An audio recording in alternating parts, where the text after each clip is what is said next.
పర్యావరణానికి హాని కలగకుండా పర్యావరణానికి అనుకూలంగా పెట్టామని అయితే చెప్తున్నారు. మనతో పాటు అయితే కమిటీ సభ్యులు అయితే ఇక్కడ ఉన్నారు, వాళ్ళని అడిగి తెలుసుకుందాం. సార్ చెప్పండి. సార్, అమరావతి మహా మట్టి గణపతి ఉత్సవ కమిటీ అండి. ఇక్కడ మేము ఓన్లీ మట్టితోనే ఎకో ఫ్రెండ్లీ గణపతి అనమాట. ఈ గణపతి తయారీకి గంగా నది నుంచి మట్టి తెచ్చాము, ప్లస్ గడ్డి, నాచు, ఒక వెదురు బొంగులు, ఇవి తప్ప ఏం వాడలేదండి. వీటితోనే ఈ బొమ్మ తయారైందండి. ఈ బొమ్మ తయారు కావడానికి 3 నెలలు శ్రమిస్తే ఈ రూపం వచ్చింది. నిన్న వాతావరణం అనుకూలించక నిన్న సాయంత్రం 4 గంటలకి పూజా కార్యక్రమం మొదలుపెట్టి నిన్న సాయంకాలం ఓపెన్ చేశామండి. ఇక్కడి నుంచి 21 రోజులు కాణిపాకంలో ఏ విధంగా పూజలు నిర్వహిస్తారో ఆ విధంగా ఇక్కడ హోమాలు అయితేనేమి, అర్చనలు అయితేనేమి మొత్తం కాణిపాకం లాగానే ఇక్కడ కూడా చేస్తున్నామండి.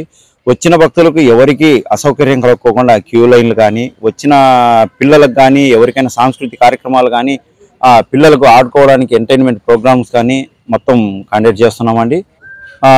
21 రోజుల తర్వాత ఇక్కడే నిమజ్జనం ఇదే ప్లేస్లోనే 7 నదుల నుంచి వాటర్ తెప్పించి వాటర్ ట్యాంక్లో కలిపేసి ఇక్కడే నిమజ్జనం చేస్తున్నామండి. ఆ రోజే అన్నదానం ఉంటుంది.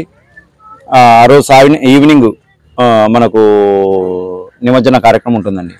మా అమరావతి మహాగణపతి యొక్క ఉత్సవం ఒకటి ముఖ్య ఉద్దేశం ఏంటంటే ఈ రోజుల్లో అందరూ ప్లాస్టర్ ప్యాలెస్ పెట్టేసి తర్వాత పెయింట్స్ చేసేసి వాతావరణాన్ని కానీ వాటర్ కానీ పొల్యూషన్ చేస్తున్నారు. ఈరోజు వాటర్ని పొల్యూషన్ అవ్వకుండా రేపొద్దున మమ్మల్ని అందరినీ ఆదర్శంగా తీసుకొని వాటర్ని కలుషితం చేయకుండా ఇలాగే అందరూ మట్టి గణపతిని పెట్టి పూజిస్తారని అనుకుంటున్నామండి.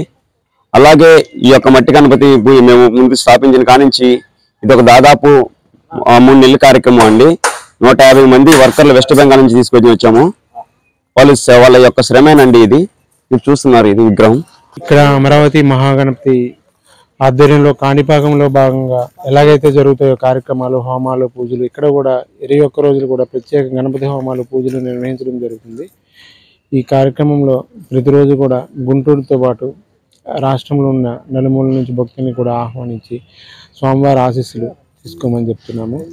భక్తులకు ఎటువంటి అసౌకర్యం కలగకుండా కూడా ఏర్పాట్లు చేసి ప్రతిరోజు కూడా సాంస్కృతిక కార్యక్రమాలు కూడా సాయంత్రం ఏర్పాటు చేయడం జరిగింది. ఇదండి సంగతి. గుంటూరులో అయితే మొట్టమొదటిసారిగా వినూత్నంగా అయితే ఏర్పాటు చేయడం అయితే జరిగింది. ఈ విగ్రహాన్ని చూడటానికి తండోపతండాలు భక్తులు అయితే వచ్చి ఇచ్చేసి దర్శనం చేసుకున్నట్లయితే జరుగుతుంది.